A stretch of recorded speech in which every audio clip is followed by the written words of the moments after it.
हिंद। आज मैं आप लोगों को भारत के मुख्य पठारों के विषय में बताऊंगा। आप जानते हैं कि पठार द्वितीय क्रम के स्थल रूप कहलाते हैं। प्रथम क्रम के स्थल रूपों में महाद्वीप और महासागर हैं और द्वितीय क्रम के स्थल रूपों में पर्वत, पठार और मैदान होते हैं। तो इसके पहले वीडियो में मैंने आपको भारत के मुख्य पर्वतों के विषय में या पर्वत श्रृंखलाओं के विषय में जानकारी दी थी। अब इसमें मैं आपको पठारों के विषय में बताने जा रहा हूँ। तो सबसे पहले आपको ये जानना चाहिए कि पठार क्या होते हैं। तो पठार वह स्थल रूप या भूभाग होते हैं जो आसपास की सतह से ऊंचे होते हैं और जिसका शीर्ष भाग मेज की तरह सपाट होता है। ऐसे जो स्थल रूप हैं उनको पठार कहा जाता है। भारत में कई पठार पाए जाते हैं जिनमें मुख्य जो हैं उनका विवरण मैं आगे दूंगा, लेकिन उसके पहले एक चीज आपको बताना चाहता हूं कि पठारों का निर्माण कैसे होता है। तो पठारों का निर्माण ज्वालामुखी क्रिया द्वारा होता है या पर्वतों के अपक्षय और अपरदन के बाद जो अवशिष्ट पर्वतीय भाग होता है वो भी पठार बन जाता है।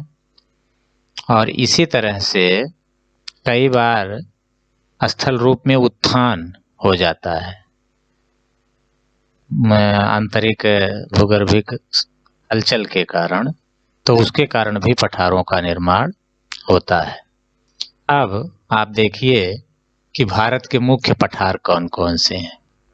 तो जो भारत के मुख्य पठार हैं उनमें सबसे महत्वपूर्ण पठार है दक्कन का पठार, दूसरा है मालवा का पठार, तीसरा छोटा नागपुर का पठार, चौथा बुंदेलखंड का पठार, पांचवा बघेलखंड का पठार, छठा कर्नाटक या मालनाड का पठार, सातवां सौराष्ट्र का पठार, आठवां मेघालय का पठार और नवां लद्दाख का पठार। ये मुख्य जो पठार हैं इनको मानचित्र में भारत के देखते हैं कि ये कहाँ पर अवस्थित है। तो सबसे पहला जो दक्कन पठार है वो ये है आपका। ये इसका विस्तार ताप्ती नर्मदा नदी से लेकर के और कृष्णा नदी, गोदावरी नदी के बेसिन तक का जो पूरा एरिया ये है, जितने देर में हम ये तीर दिखा रहे हैं इतने दूर में इसका विस्तार है। इसमें तो केवल मोटे रूप में जो मेन सेंटर भाग है वही दिखा दिया गया। तो ये दक्कन का पठार है। ये ज्वालामुखी क्रिया द्वारा निर्मित हुआ है। इस पर बेसाल्ट चट्टानें पाई जाती हैं और उनके अपक्षय से काली मिट्टी का निर्माण हुआ है जो कपास, प्याज आदि के लिए बड़ी उत्तम मानी जाती है और बहुत अधिक उपजाऊ है। इसके बाद मालवा का पठार, ये आप और ऊपर देख सकते हैं, ये उत्तर भारत के ही इसमें आता है। इसी के बगल में है बुंदेलखंड का पठार, इससे पूर्व बघेलखंड का पठार और इसके बाद जो झारखंड और बिहार का एरिया है वहाँ छोटा नागपुर पठार है। यह भारत में खनिजों की दृष्टि से सबसे उत्तम क्षेत्र माना जाता है। यहाँ पर सभी प्रकार के लगभग खनिज पाए जाते हैं और ये झारखंड, उड़ीसा और पश्चिमी बंगाल 3 राज्यों में इसका विस्तार है। इसके और पूरब में देखेंगे तो ये मेघालय का पठार है। मेघालय का पठार इन्हीं पठारों का आगे बढ़ा हुआ रूप है, लेकिन बीच में ये जो आप हिस्सा देख रहे हैं बांग्लादेश और पश्चिमी बंगाल का, इसको मालदा गैप कहते हैं। ये भूगर्भिक हलचल में नीचे दब गया और यहाँ पर बाद में नदियों के द्वारा निक्षेप जमा कर दिया गया, जिससे ये इस भाग का निर्माण हुआ। ये मैदानी बन गया, लेकिन जो पठार मुख्य था उसका एक हिस्सा पूरब में मेघालय का पठार या शिलांग का पठार के रूप में जाना जाता है। ये तेलंगाना का पठार है। ये आंध्र प्रदेश और तेलंगाना राज्य में है। ये बहुत ही कम उपजाऊ वाला भूभाग है। और एक ये मालनत का पठार है जो कर्नाटक के दक्षिणी भाग में पाया जाता है।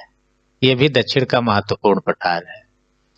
इधर पश्चिम में आप देखेंगे तो सौराष्ट्र का पठार या काठियावाड़ का पठार, ये जो काठियावाड़ प्रायद्वीप है इसके मध्य में पाया जाता है। इसको सौराष्ट्र का पठार भी कहते हैं और काठियावाड़ का भी पठार। और इसके ऊपर एक कच्छ का रण, ये अर्ध दलदलीय क्षेत्र है। कई बार इसको भी विद्वान पठार के रूप में देखते हैं। और अब आप जम्मू कश्मीर राज्य में जाएंगे तो यहाँ पर देखेंगे कि ये लद्दाख का पठार है। ये भी महत्वपूर्ण पठार है, लेकिन ये बहुत वीरान सा एरिया है जहाँ कुछ भी नहीं होता है। लद्दाख, ये मेघालय के पठार के विषय में एक और जानकारी दे देना चाहता हूँ कि यहाँ पर इसी जगह पर चेरापूंजी नामक स्थान स्थित है जो विश्व में सबसे ज़्यादा वर्षा का स्थान है। लेकिन तो भी ये पठार जो है वनस्पत विहीन है, जिसका कारण है कि यह ढलान की तरह का भाग है और यहाँ जैसे ही पानी बरसता है वो बह करके नदियों के माध्यम से बंगाल की खाड़ी में चला जाता है। इसीलिए यहाँ पर उपजाऊ मिट्टी और पानी का अभाव पाया जाता है। इसीलिए ये प्रश्न पूछे जाते हैं कि शिलांग के पठार पर सबसे अधिक वर्षा होती है किंतु ये वर्षा विहीन क्यों, वनस्पत विहीन क्यों है? उसका कारण है कि यहाँ न तो मिट्टी मिलती है और न ही पानी ठहरता है। इस वीडियो में इतना ही। Thank you.